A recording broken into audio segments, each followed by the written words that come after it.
We have kids that say, not one person in my class at school lost anybody. We have kids that say, I get bullied because people say, you're so dumb because you don't have a mom to teach you. And this is the first time these kids are coming to a space to express themselves, to see other kids that look like them, that sound like them, that have experienced things like them. And for you as an adult to witness that, especially someone who has experienced death in their own life, is a really beautiful thing. My mom has stage 4 cancer in her bones and in her breast. My dad's disease was 15 years, he died of ALS. I made a podcast about death, seemed like the thing to do. And if you're sad by all of this, well, you're gonna die too. Shwut it, diddly do. It's Chelsea Wells on the mic. What's it to you? I'm a comedy, grief-ass, weird little bitch. It's not Halloween. Why you acting like a witch? I don't have to rap to make you like me. I don't know why I'm rapping, but it's just kind of happening. Come to a grief event or don't. Learn about grief. You will or you won't. Parents be dying, millennials be crying. Let's hang together and make it less awkward as fuck. Okay, no one needed that, but here we are. It's Chelsea, London Lloyd. Thanks for hanging or coming or being new. It's the Dying of Laughter podcast where we talk to comedians and funny at heart humans about the losses, primarily of their parents and siblings who are also their humans. Cutting right to it. If you're in LA, got a stand-up show at the Comedy Chateau this Saturday night, the 26th at 7:30 p.m. in North Hollywood. Code Chelsea will get you a free ticket. Have a few more of those left. Would love to hang. Now, for today's pod, I can't wait to share this interview with Jessie Moss. Jessie Moss is the Community Engagement Manager at ExCamps, a nonprofit that champions the nation's 5.3 million children who will experience the death of a parent or sibling by the time they reach 18. So I had Sarah Darren, the founder of ExCamps, on the pod several months back. I'll link that in the show notes. And I volunteered for the first time at ExCamps this past summer. I spoke with Jessie just before then about how I was nervous to do it, and it was a riveting, extremely powerful, and moving experience. So much so that I'm now on the Regional Advisory Council. They call it RAC, which sounds less douchey, where we're planning open houses and like cool events in LA. So if you're in LA, we would love to have you. Our ExCamps Open House is Saturday, March 3rd, 2 to 4 p.m. at Stella Barra Pizzeria in Santa Monica.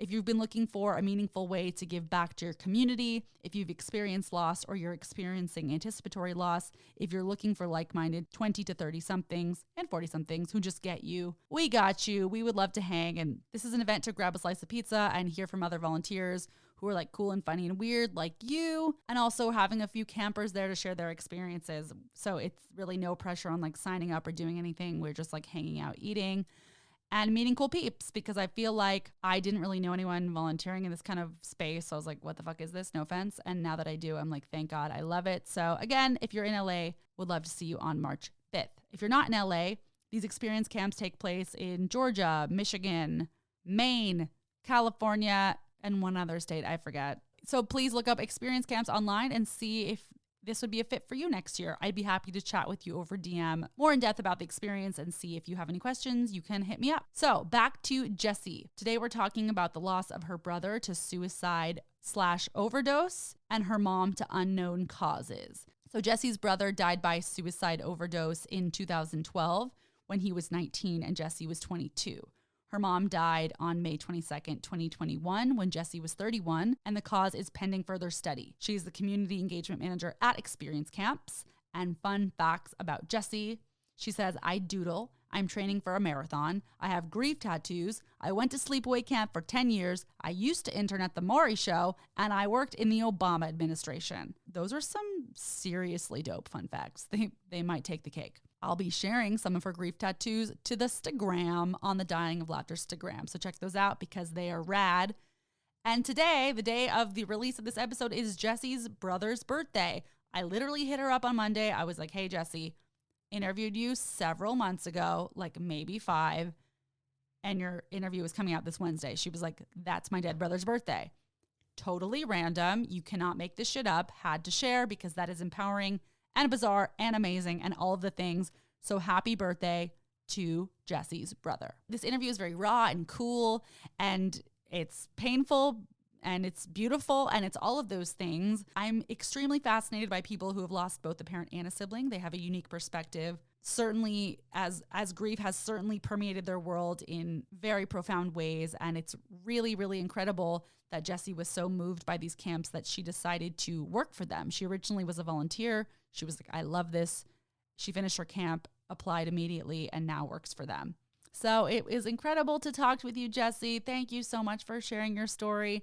And if you are at all inspired or intrigued by experience camps, again, hit me in the DMs at Dying of Laughter Podcast. Let's have a chat. And or if you just are grieving or you have like a cute, funny, random story you want to tell me, let's talk about it. I enjoy connecting with y'all. Okay, we'll be back next week. Thanks for hanging out. And Yodo, you only die once. Thank you so much for being here, Jessie. I'm so excited to speak with you representing experience camps and also getting to hear about your grief story. So appreciate your time. Thanks for coming. Yeah, back at you. Excited that we talked a few weeks ago and it totally motivated me. And I was like, yes, I should do experience camp. So I'm going next week already. And you're at the Georgia camp right now. How's it going so far? Yeah, I cannot believe we are back in person. It's been incredible. We had our first volunteer orientation on Saturday, 2 days ago, and our campers arrived yesterday, and the energy was ridiculous and wacky and emotional and beautiful. And it's only been 24 hours, but it's been really lovely to be back in person with everybody. We've already had sharing circles today, so the campers are already telling their story to each other and bonding. It's really crazy what can happen in 6 short days, and I'm really excited you'll get to experience that next week. Oh my goodness, experiencing experience camps. What a meta moment for us all. Yeah. I love it. I'm so excited. I can't wait to hear more. And one of the first questions I ask everyone on the show is about your goldfish moment. And by that, I mean the first time you thought about or conceptualized death in some way. For some people, it was a goldfish. Is there a moment from your childhood that comes to mind? Goldfish moment. Did your goldfish die? Goldfish moment. Did it make you cry? Yeah. So mine's a little funny. Sad, I guess, but I used to think about death a lot as a kid, like nightly, like to the point where I would sleep with the door open just in case, a murderer was going to come get me. I would make my parents like hang out with me in my room until I fell asleep. I thought about death pretty much like nightly for a really long time while I was a kid, but didn't experience an actual death of someone close to me in my life until I was 22. So, and I have no idea why, but always thought about death as a kid, like almost nightly. Wow. I wonder if there was a film that you saw or if there was an image or something that came up in school. Do you have any idea? Or you're just like, I have no idea. I just thought about it. It could have been my quick guttural reaction is the first scene of Wizard of Oz. That is a terrifying scene for a child to see when she is riding the bike up in the sky and laughing maniacally that she's about to do some serious damage. So that's my guttural reaction for why. Really, I don't know what else it could have been besides that. That is interesting. Okay, I feel like that the fact that was your gut instinct, I feel like let's follow that and go with that. I mean, it's very possible, and I think that ratings have changed a lot over the years, right? Like, what was that rated? Probably PG, and it probably should be PG-13, don't you think? 100%. Wait, I'm Googling right now. What was Wizard of Oz rated? Do you know? PG. Yeah, see, it's rated PG. Yeah, that feels, I guess I can understand why the PG for the rest of the movie, but if you just look at that first scene, it's horrifying. Right. I would fast forward it sometimes. And then it led to a nightly nightmare for the rest of time. Thanks, Wizard of Oz. Yeah, seriously. Though I do love a Judy Garland moment. Yeah, I love that you said moment. We are speaking the same language. You are following the yellow brick road to my center and my core. So thank you for being there. I do what I can. So let's talk about you. And then I'm so excited to figure out the transition from your other life to your experience camps life. We're honoring your brother and your mom today. In your own words, I'd love to hear a little bit more about your childhood, who you grew up with, where you grew up, and walking us through the timeline of your grief story. Yeah, sure. How much time you got? We're here all night, baby. We're here. We're ready. I grew up in Oceanside, New York. It's a town on Long Island. And I grew up with my mom, my dad, and my brother. My brother and I were 3 years apart. He was a 93 baby and I was a 90 baby. We grew up pretty much in the same household our whole entire life. Went to camp together at 7 weeks every year. We're super involved in sports after school, things like that. I would say for the most part was a pretty normal childhood, except for one thing. My mom was an alcoholic, and I think that really shaped our upbringing and the ways we handle different situations, the ways we handled emotional stress and different things that came in and out of our life. I went to college at the University of Florida. At that point, my mom was sober. And unfortunately, my brother sort of went down a rabbit hole of addiction. And throughout my 4 years in college, he's kind of in and out of rehabs, psych wards, sober homes, the whole, addict journey that so many people unfortunately know and understand. My mom was an awesome support system through that time for him. And also, she and I had a great relationship. So I was graduating the University of Florida in May of 2012, and I was super, super excited because my brother was actually coming. He got permission from his sober home to come down to Florida, and he flew with my mom, and they came, and my dad and stepmom also came separately. And we were going to drive back from Florida to New York together, the three of us. And that car ride, I think about it almost daily. It was incredible. We rapped, we sang, we stopped at weird spots on the highway. And I vividly remember we were and I will add that my car was full with everything I had at college. So the amount of room in the back seat was probably enough for half of a person. And my brother was 230 pounds. So he didn't exactly fit in the back seat. So he mostly sat in the front seat. But my mom, who was a tiny little twig, at one point asked to sit in the front seat when we were 2 hours from New York. And my brother at one point, he so graciously agreed to sit for the last 2 hours in the back seat, started singing about a blood clot he thought was forming in his legs because he was forced to be in this tiny little space. And then the three of us tried to harmonize to a blood clot song that we created. And it was an amazing car ride. I'll never forget it. We dropped my brother back off at the sober home. I dropped my mom at her house, and 6 weeks later, my brother died. And that was the last time I saw him. So that car ride for me is everything. And I really think about it a lot. So my brother was in the sober home that I mentioned for a couple more weeks. And then something seemed like it wasn't working for him in the sober home. And my family was trying to decide where to put him and kind of how to help him and what would be best for him. And really at that point, he had tried so much. How old was he at the time? He was 19. Okay. Got it. He was 19. Yeah, we were 3 years apart. And my cousin, my dad's cousin, worked at an ashram in upstate New York. And someone suggested, hey, why don't we try to send him to the ashram? It's a place of peace and love. And they, garden, and they have a farm, and they do they take the food from the farm and they eat it. And it's very communal, and they do yoga and meditation. And it sounded like a really beautiful place. And so they brought my brother there. And my cousin said he was having an awesome time. He seemed really, really happy. And my cousin offered to sit with him at dinner the first night he was there. And my brother said, yeah, I would love that. I had a great day here. I'm really super excited. And he said, I just need to take a nap first. So he takes a nap, and my cousin's I haven't seen Jordan in a while. Jordan's my brother's name, by the way. I haven't seen Jordan in a while. So he goes to his room, and he found him dead. He had swallowed 3 bottles of pills. And I think the interesting thing for me about it is it's really hard to, on one hand, it feels like a suicide. And on another hand, I don't know. And that's a really hard line to live with, I think, because my brother had done things like that before to get moved somewhere else. If he was in rehab and he didn't want to be there anymore, he would threaten suicide, and they'd move him to the psych ward where he wanted to be even more. It was talked about how he really enjoyed being there.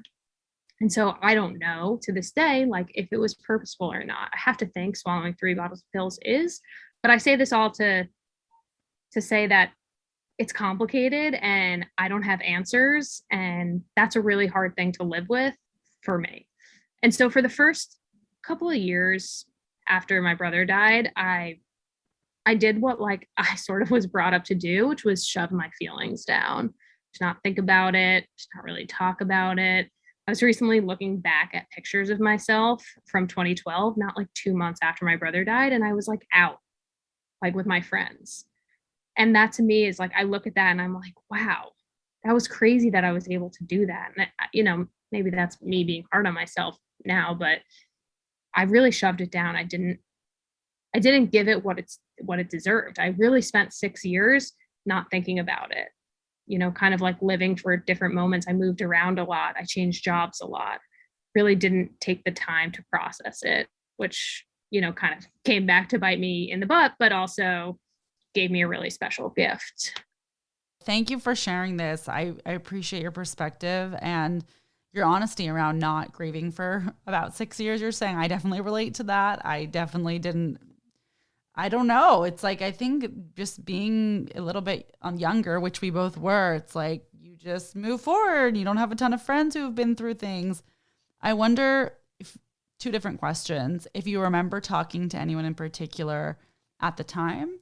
And I also wonder what it's like for you today when people ask you if you have siblings. Do you open up right away? Does it depend? And what you might say around that? I don't really vividly remember much in the months and years really after my brother died.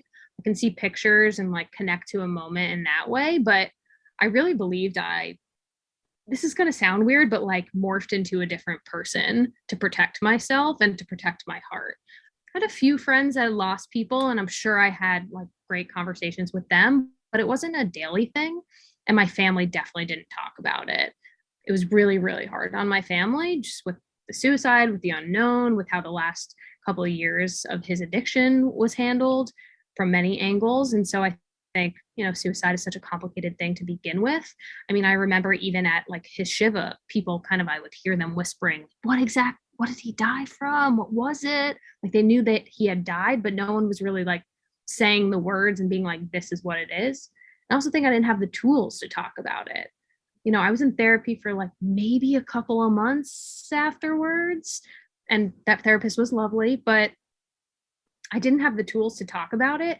And I also didn't want to feel like a burden on other people, which I now know is not so much a thing. But back then I was young. It was the first person in my life that had died and died in a really scary and not, shout out to all the people who have less complicated things, ways of people dying. But for me, it was one of those more stigmatized ways, I should say. And it was really hard to say the words, like, I think my brother killed himself, because that potentially puts a lot of blame around some people, my family and myself. And I just don't think I wanted to face that at that time, and I think the same way people might say, oh, he died from lung cancer. Was he a smoker?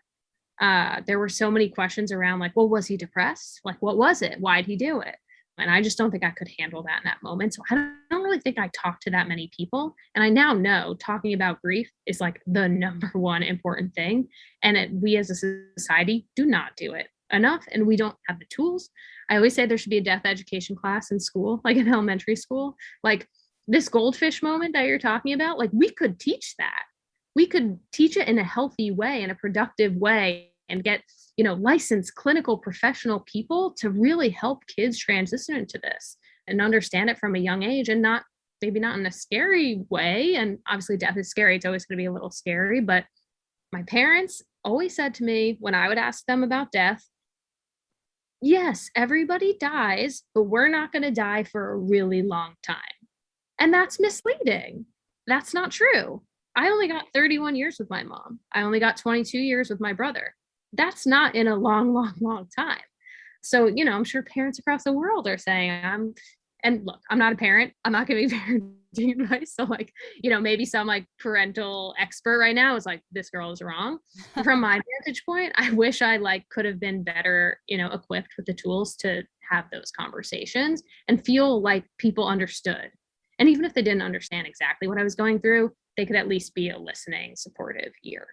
So I would say in like my first six years of not thinking about my grief and trying to really push that all the way down. If someone would say, did you have any siblings?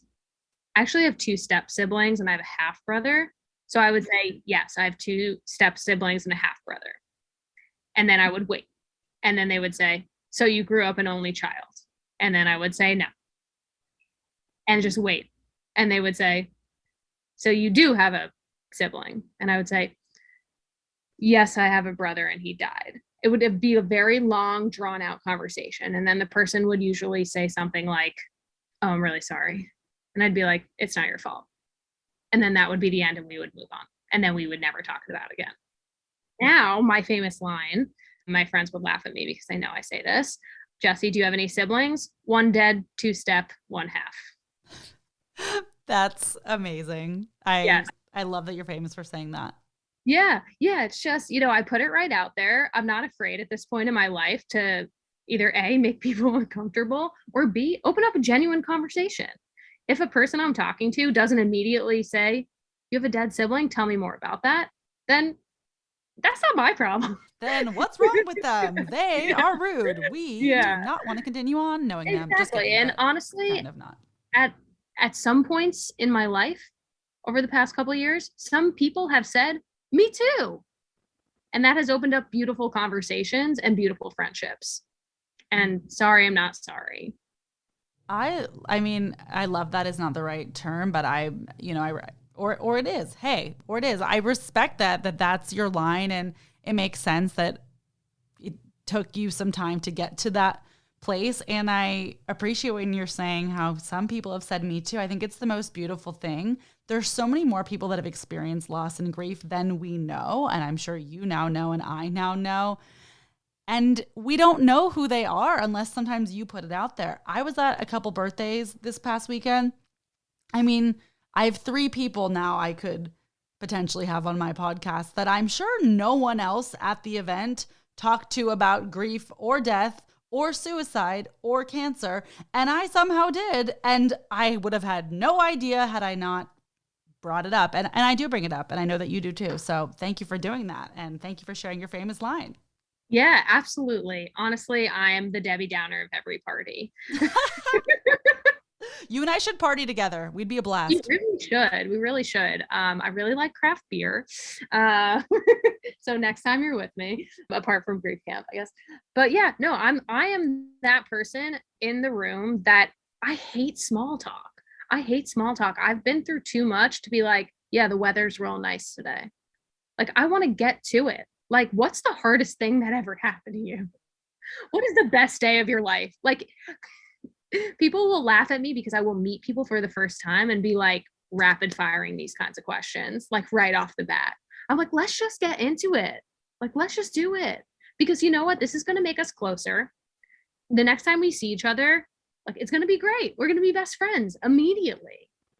And then also know if maybe we'll never see each other again, and that's fine. Well, I love it because that's how you can find your people. It's like you're passionate about going deep, and so am I. So the people we're going to click with likely are too. And it's also like, I see, can you relate to this? I can see the pain on someone's face when I do bring up my own grief, and then I can see something reflected back that perhaps they've been through it, and they're like slowly like, oh yeah, my mom actually did die. And I feel for them so much, especially these things that happened, 10 years ago now. I'm like, wow, you're really, really struggling and you're about to cry. And that's totally valid. And everyone has it differently. But I think if you talk about it a little more often, you're not going to be on the verge of tears when it's been 10 years, right? And I'm like, oh, I feel for you. No one's asked you about this. No one's talked to you about this. Have you had that experience? All the time, literally all the time. And that is when I pop into my mode of just like getting deep with somebody, and also my mode of recruiting them to be an experienced camp volunteer. Right. Like, legit, that is when I am at my best, when I'm A, talking about grief, and when I'm B, talking about experience camps. Because when I meet people like that, it's just clear, like me at 22 years old in 2012, that they were not given the proper support, the proper resources. They might not know a lot of people that have experienced grief in their life, death at a young age or at any age. that to me is a clear sign that like I want to bring them into the fold. For me, community and grief is huge. I participate in the dinner party. That's been an amazing resource for me. I joined a table. I went to their camp because yes, I work at experience camps. It is for kids and I do get to honor my people in a beautiful way, but I also, wanted to do something for myself. So I joined that. And at this point in my life, I know hundreds of grieving adults and also hundreds of grieving kids, but hundreds of grieving 20, 30, 40 somethings that I can help bring together. I can help find purpose. I can help, facilitate conversation. And that for me is one of the biggest joys in my life. I was watching a Tony Robbins documentary a couple of years ago, and I don't even know if he's still relevant anymore, but I would say so, unless he's been canceled and I didn't know, but I've heard the name. It's definitely possible. It's definitely possible. I say that as a caveat in case something has gone awry with him. Great. Let's give ourselves an out. It's not our fault if he did. It's not our fault. Okay. I watched this documentary a couple of years ago if something did go bad. But he was talking to a woman in the audience, and she was basically talking about how she hadn't experienced any hardship in her life. And he just flat out said, I feel bad for you. I feel bad for you that you have not experienced anything challenging in your life, because that's actually making your life more challenging. And that's always stuck with me as somebody who has been through so much. When I feel really down and I feel I'm getting hard on myself, or I'm, the world, like, woe is me, the world is a horrible place, because I got to be honest, like, it's not all rainbows and butterflies. And I'm not, always just like, I want to help people. There are moments where I'm down in the gutter and, need a hand, things like that. But I always think about that moment that it's like Sheryl Sandberg calls it post-traumatic growth, that people who have gone through hard things can become beautiful, beautiful people and do amazing, amazing things because of the hard things that have happened to them in their life. And I really ride on that and really try and focus on that when I'm feeling really, really low, that like, yes, all these bad things have happened, but what has come out of it for me and what is still to come, being that my mom died not 2.5 months ago, I know is there. And that is what helps me get through the moments, the people in my life, the community I have surrounded myself with, and the knowledge that grieving people can fucking rock it. Grieving people can fucking rock it. That is such a quotable moment. One of my favorite quotes of my entire podcast history. So thank you. Grieving people can fucking rock it. Let's make teas. Put that on a t-shirt and I will buy it. You will also own it. You mentioned the recentness of your mom's loss. I appreciate you being here because that is so recent. And I find that people with recent loss have the most to say, and yet sometimes are not able, for understandable reasons, to go there. So for people recently grieving, they'll really appreciate getting to hear from you right now. What has your experience been like as someone who helps people in the grief space now grieving a second time, and how are you feeling? Yeah, that's a great question. And I got to throw it out there. I do appreciate you asking, because for me, something that has been so helpful in the last 2 months is people just asking. My mom died on May 22nd of this year. So 2.5 months ago, I was actually getting ready to go visit her not one day later. I was in Florida. She was in New York. I was literally packing my bags to go to the airport, like zipping the bag closed to leave for the airport, when I got a call from someone who said, have you heard from the police this morning? Which is a horrible thing to start with, but I guess it was a horrible thing. I said, no, what are you talking about? And they said, I'm sorry, your mom passed away. Another thing I take with me is we need to better train people on how to deliver news that someone in someone's life has died. So the cops called me. At one point they said, we're moving the body, give us a second. Another thing people need to be trained on, how to talk to people whose person just died. But that's a whole nother podcast we could probably get into. They told me she died. They didn't tell me how. And to this day, I do not know how. Her death certificate says pending further study, which is now the title of my memoir that I'm writing. It was untitled until about 2 months ago when it became pending further study, which I think is a beautiful title. So to this day, do not know how she died. So another complicated death, unknown, no answers. And yeah, so I would say for, the first day, I was blank. I was like nothingness. I tried to just like sleep it off and not think and not do anything. And then I got on a plane the next day to New York and I snapped into like having to do everything logistics wise. We'll add that all four of my grandparents and an uncle died since COVID started. So my Wow. mom was my sixth family member that died in my life since COVID started. Just since COVID started. Since COVID That started. is a tremendously high number. Oh my goodness. Ridiculous. And none of them died from COVID. How are you feeling about that? I appreciate you sharing that. That's so many deaths. That's a lot that you're going through. Yeah. So, at some point you just have to like laugh a little. Like, I said to someone after my mom died, like, I must have been Hitler, at least an SS guard who was not empathetic to the Jewish people, because nobody deserves this. I'm Jewish, so I could say that. I'm also Jewish, so I can laugh. So and we're both Jewish for defending our Jewishness, clearly. Yeah, exactly. Tony Robbins and defending Jewishness. It's fine. So yeah, because my mom's parents had died that year, because my mom's brother had died, my mom luckily had one other brother who showed up, but I had to do everything myself, from, deciding whether to cremate her or bury her, deciding where we wanted to do a funeral or where we wanted to do a service, cleaning out her apartment. Cleaning out her apartment took days. Like, and I just had to sit there and be like, yes, no, yes, no. And I came to the point where I was just like, stuff is stuff, throw it all out. I'll take the one thing. My mom was an extreme cigarette smoker. So I'm very fortunate that now anywhere I go and I smell cigarettes, I get to think of my mom. It's not like some like exclusive perfume where I'm like, this one sweatshirt that smells like her. I'm like, she just reeked of cigarettes. So anytime I walk past a smoker in the last 2 months, I'm like, Mom, She's here. Yeah.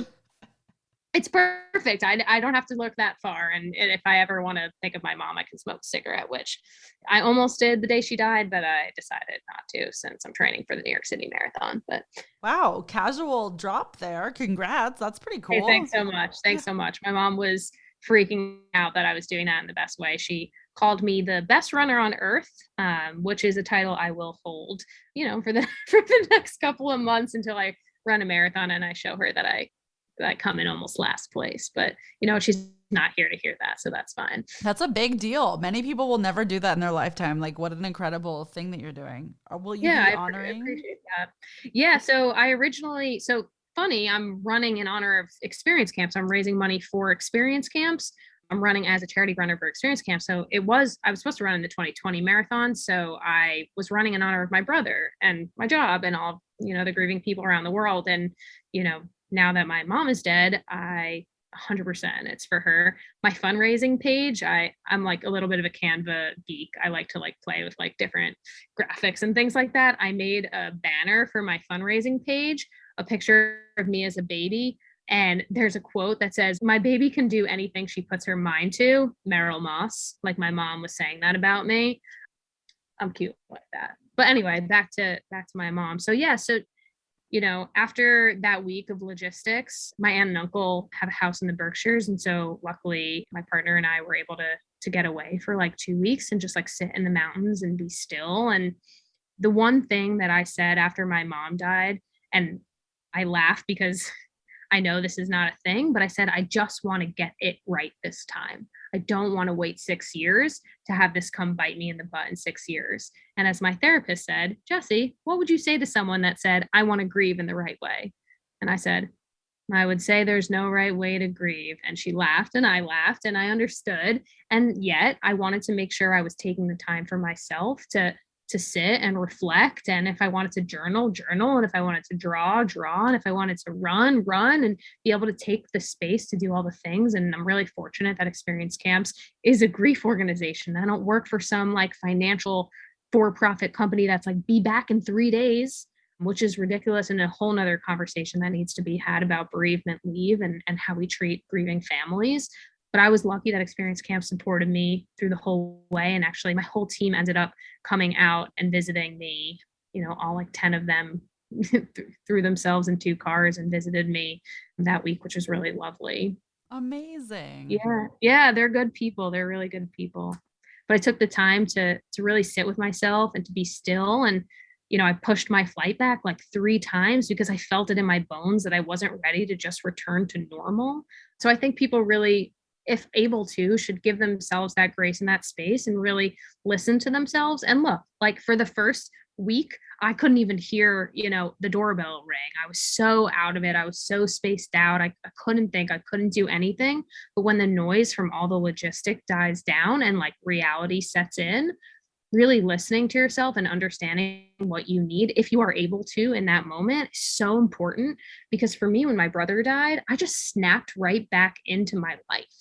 I didn't take the time to process, to sit with myself, to journal, to do all the self-care type things. Also, like self-care wasn't really a cool thing back in 2012. You know what I mean? It Right. became more of a word later on, but I snapped right back into my life, like as I was talking about before. And this time I just didn't want to do that. It didn't feel right for me.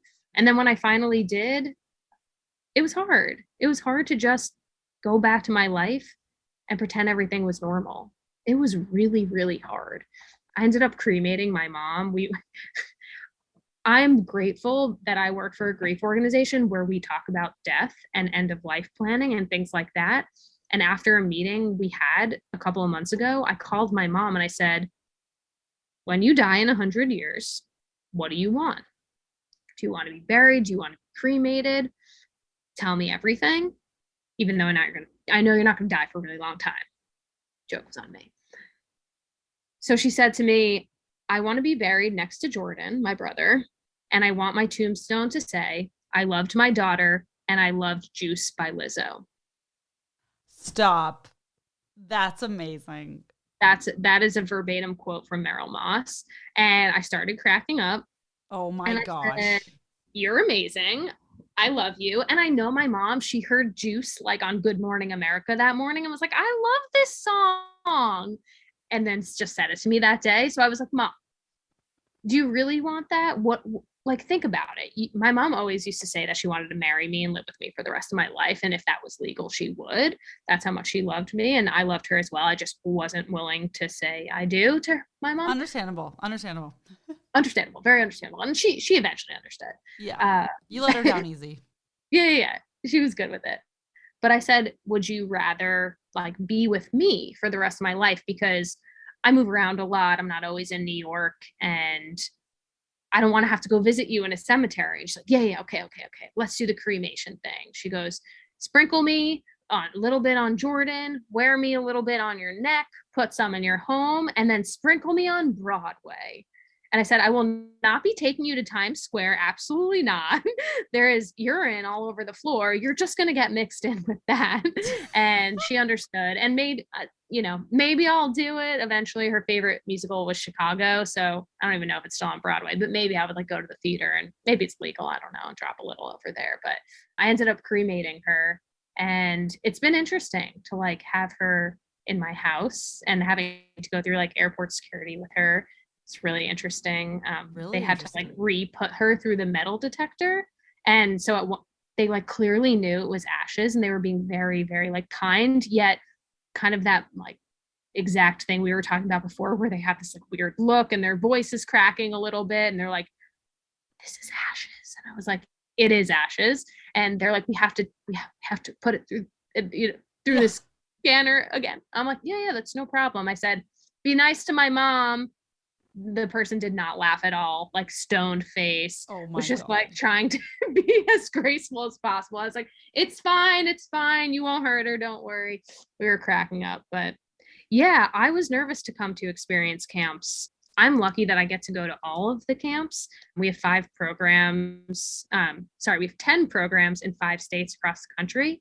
My favorite part of my job is that I get to be here in person with the kids, with the volunteers, the people we have spoken to for, 10 months and seen on video calls and, hunted them down for forms and had awesome conversations with when we interviewed them. And to be back in person is incredible. And yet, for the first time in the last 4 years, I was terrified.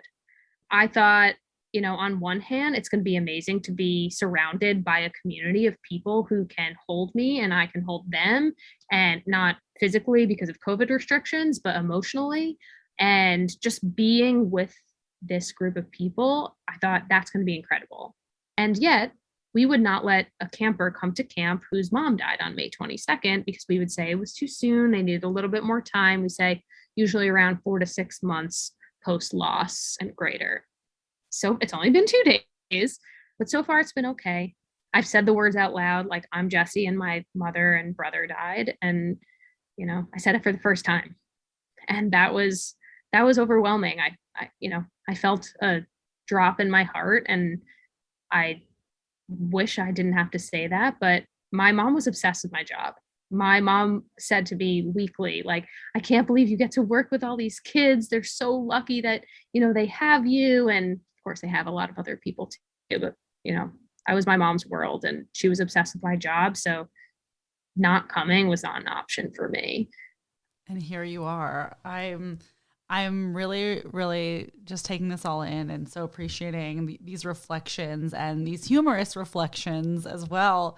And I'm really glad that you have showed up to camp and are taking care of yourself and, saying those first words out loud. It sounds really heavy and moving and all of the things. So thank you for showing others listening and in these camps what an example can be. And that's not to say everyone needs to show up right away if they don't want to or they can't, but it's an option, and look at you and what you're doing. And I also hope you're able to take like a little extra time for yourself at the camps if you need to have a break or just go for a walk. Is that something that you've been able to do? Again, you're just, 2 days in, but have you thought about that? 2 days in, but that was something I told myself from the start that I was going to give myself, and was super clear with my team about that like, I might not be 100% Jesse.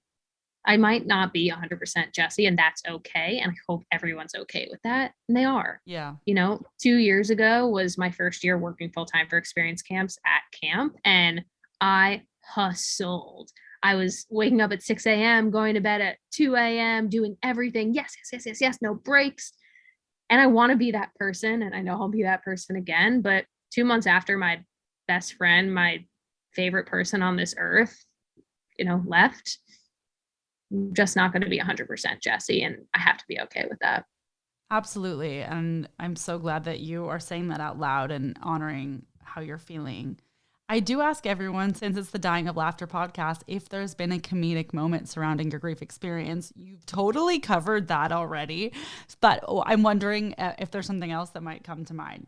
Yeah, I have plenty. Like, I really do have plenty. I'll give you 3 quick ones. First one, my brother died in an ashram, and in 2017, I decided to visit.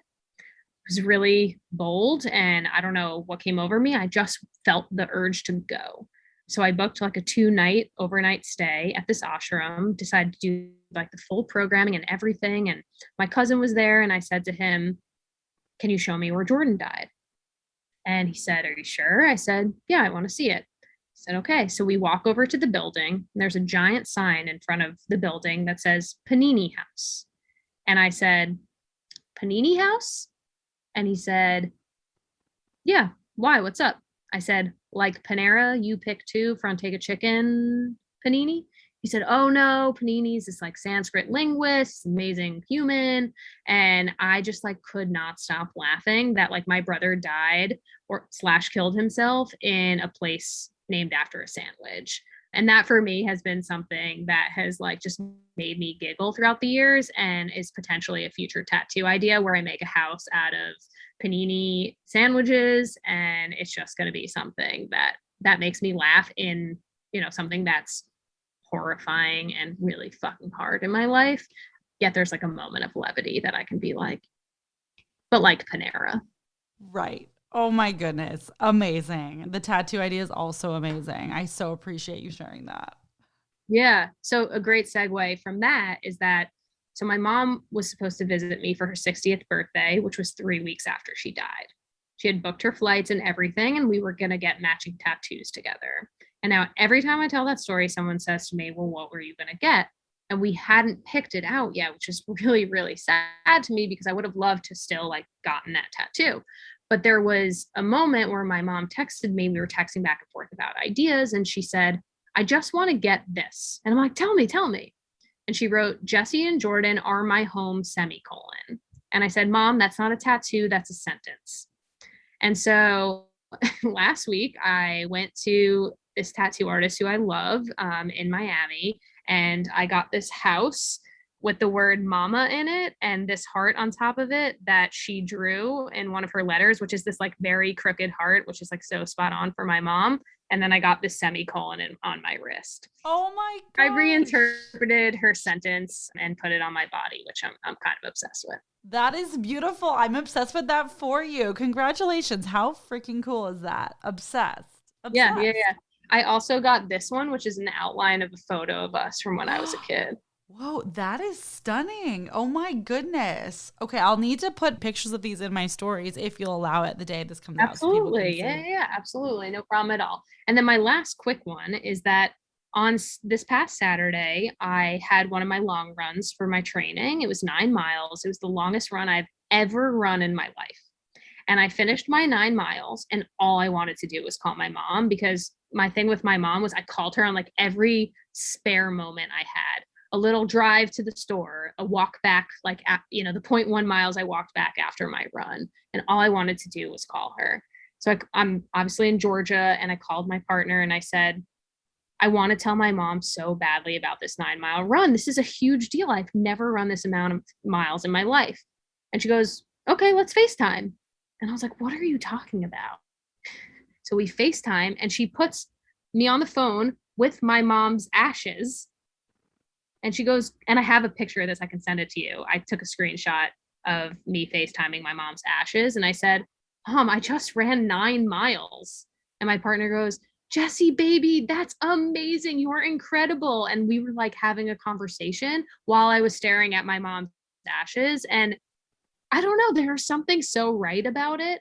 And I shared it on my Instagram stories. And of course, all my grief friends were like, this is amazing. And everyone else was probably like, what am I looking at? That is amazing, all the way down to, and then all my grief friends, because It's so if you want a grief friend, just call me. I'll be your grief friend. Okay, Jesse and I will be your grief friends. People listening, if you don't have them yet, welcome. We are them. We are your grief friends. I'm relating because I also have grief friends, and my like comedy friends are like, what's up with the grief friends? And you're just like, yeah, totally. So grief friends, yay.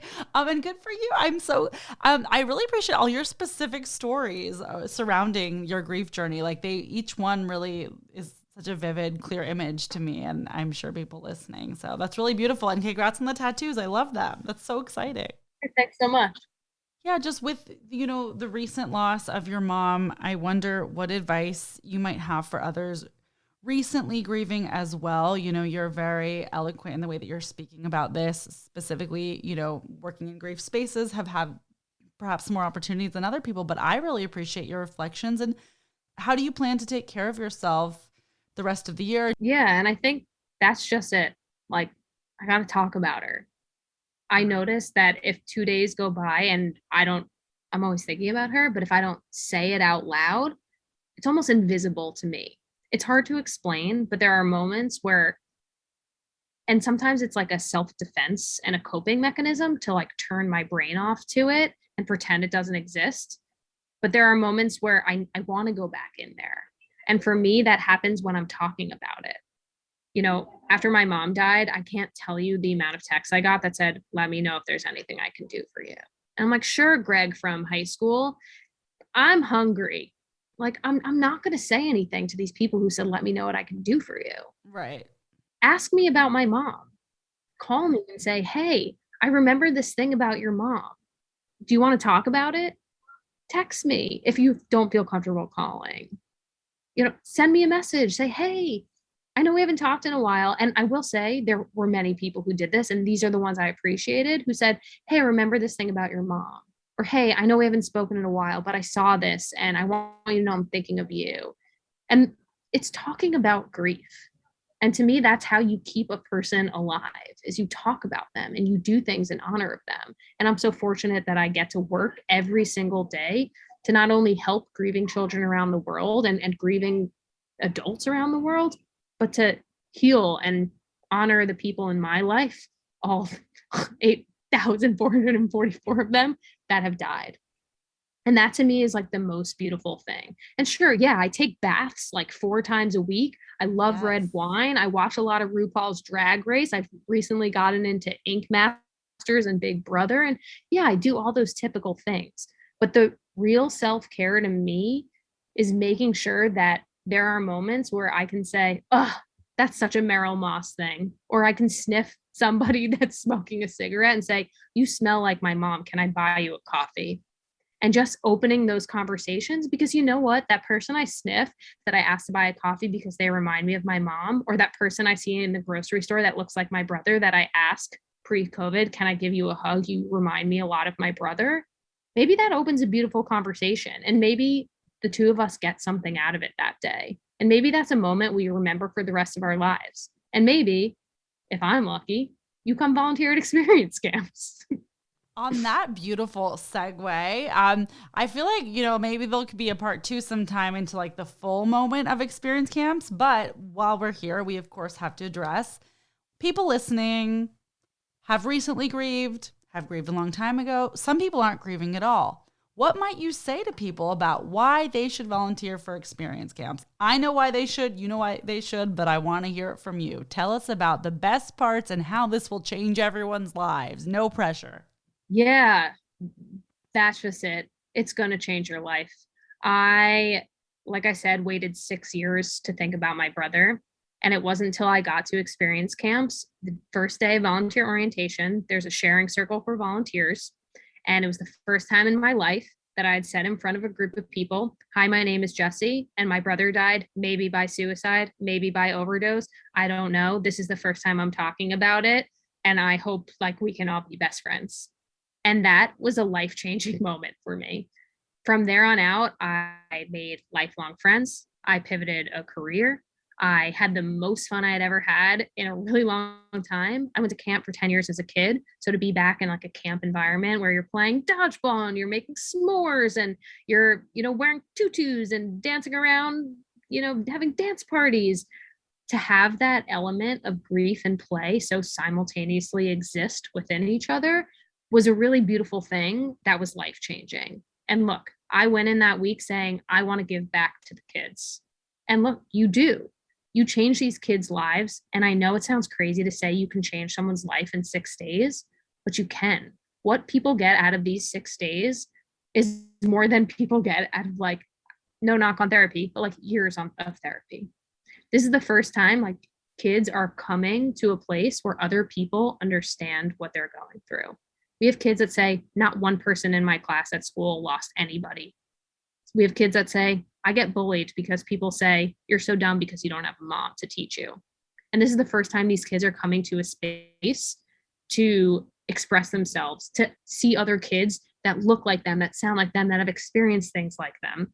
And for you as an adult to witness that, especially someone who has experienced death in their own life, is a really beautiful thing. To see the resilience of children in the face of grief teaches you something, shows you something.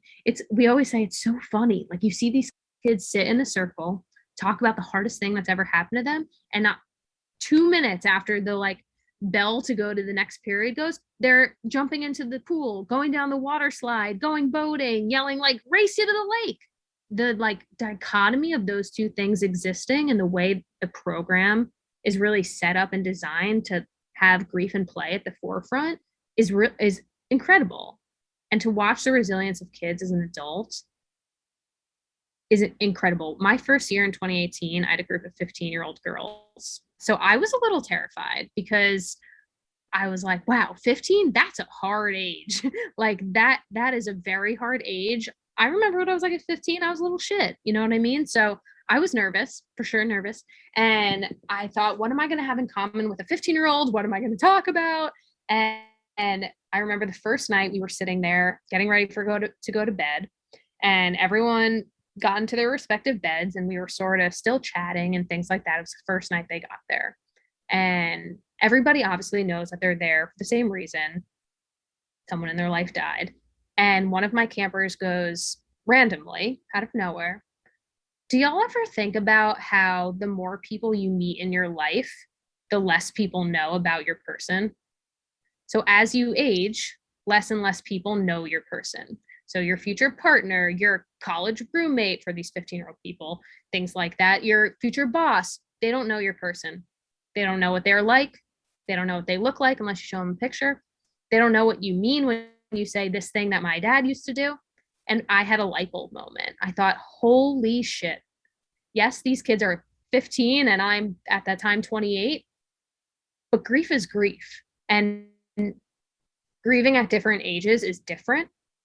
However, it's a universal experience that once you understand, you understand. And that for me was like a light bulb moment of like, I can talk to these 15-year-olds about grief. And I haven't even talked to half my friends about grief and my closest friends. And for me, coming to experience camps like opened a door for me to talk about grief. And I know I keep saying talk about grief, talk about grief, talk about grief, but it's true. I love that. And I appreciate the honesty and how you didn't know if you'd be able to relate. And then you did. I think that's something that a lot of people listening might fear. Like, I haven't been around kids in a long time or ever. Like, some people might not know how they can relate. And like you're saying, you just will. And there's guidance and there's support and there's help and there's other volunteers in your cabin. It's not on you. The onus is not on you to make a personal connection with everyone, and certainly not right away. So I'm just so glad to hear how much Experience Camps has impacted your life and shaped the course of your career trajectory in such a great way. So thank you for being here, Jessie. I could talk to you all night. I will give you some of your time back. But before we wrap up, do you have any other questions for me? How do you feel about a dating app for grieving people? Please tell me you're the founder and that it exists, because I'm obsessed. So, I think about grief a lot more than the average person. I'm constantly making grief jokes. People just understand that this is who I am. And I've noticed through, just talking to people and being surrounded by a lot of grieving people that, sometimes people tend to want to seek out other people when dating who have experienced a death, because it's just a different level, and it can be challenging at times, or awesome. It depends on your experience, obviously, to date someone who doesn't get it. And so I have this like rumbling idea at the bottom of my belly that like for an app, like sadpeoplemeet.com or something like that. So, I'm always just trying to gauge if other people think I'm crazy or not. No, oh my gosh, or even what if it's like sorted by trauma? Like you filter through the kind of trauma you experience and it like connects you. I'm like totally laughing. You should make it. No pressure. If anyone listening can invest, now's your chance. Yeah. Get on it, Yeah. Jessie Moss, baby. For $6.99 only. I mean, I wonder how that would do. I would say first and foremost, there should totally be a TV show about that, or like more media about grief, which of course is expanding. And, you have The Dead to Me's, which is a comedic grief show, and I'm obsessed. And I think it's amazing. And like, we could still go further. Like, it doesn't go fully into it. I think it's more focused on comedy than grief, but yay for all of it existing. So yes to media about a dating app about grief, and yes to an actual app about that. Please make it. Love that. Yeah. I love that you bring up Dead to Me, because I loved that show. And one of my favorite moments is that in that show is when they go on a grief retreat. Yes. And is it Christina Applegate? Is that her name? Yes. Christina Applegate's character goes, grief treat. And that has stuck with me for a really long time. I love that so much. My therapist, right after my mom died, was saying to me, like, what do you think you need right now? And I said something along the lines of, I also have this other business idea for the investors out there. When someone's an addict, and I bring this up because, I've had personal experience with this, we send them to rehab, we give them the resources they need to heal, hopefully. And, there's a lot of different things out there. There's AA, there's rehab, there's sober homes, things like that for when, addicts are struggling. And I think that's great, and great to have resources to help heal.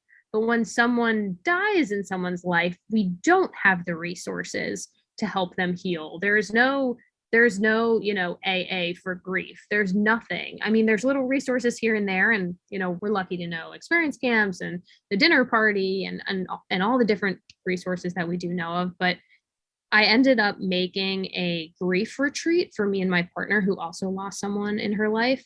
a 2-day grief retreat, which ranged from dance your pants off, which was a dance party with no pants, to a letter to them, which was we write a letter to them. It can be anything. We did like meditations, we did yoga, we had dance parties, we swam in a pool. We actually, I'll send you this picture because it's amazing. I painted a portrait of my mom based off of her high school yearbook photo.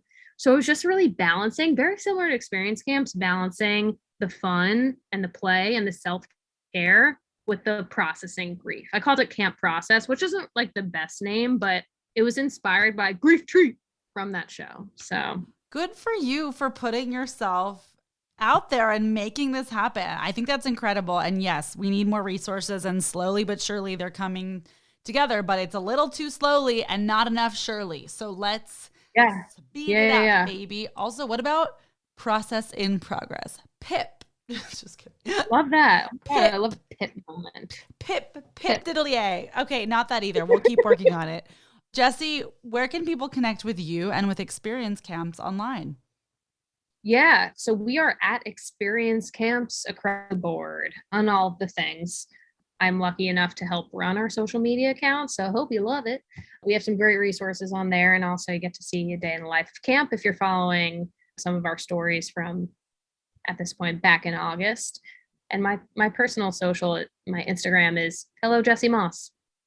Hello, Jessie Moss. And on that note, goodbye. Just kidding. That's not the best transition. But goodbye, Jessie Moss. Just clicked it off immediately. Well, enjoy the rest of your Georgia camp. Excited to see you at Cali camp. And we're going to meet, and it's going to be great. And I could talk to you all day, but luckily in a few weeks, I will be able to do just that. So I'm excited. And we'll get a masked up photo together for. Yes. Love a photo where you can't really tell who anyone is. That is my aesthetic this year. And no, I enjoy my eyes. So yeah.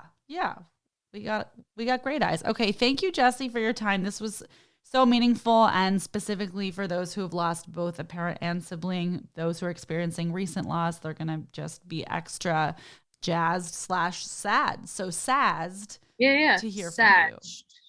You know, I keep saying that. It's like, you can't go fully. You can, but I'm trying not to go one way fully too much. I'm trying to be jazzed most of the time. You know what I mean? Like, I don't want to be sad all the time, and I obviously can't be jazzed all the time. So I'm trying to meet in the middle and take it one day at a time. I used to say, as of 2 months ago, 1 second at a time. So one day at a time has been an improvement for me. Yodo, you only die once.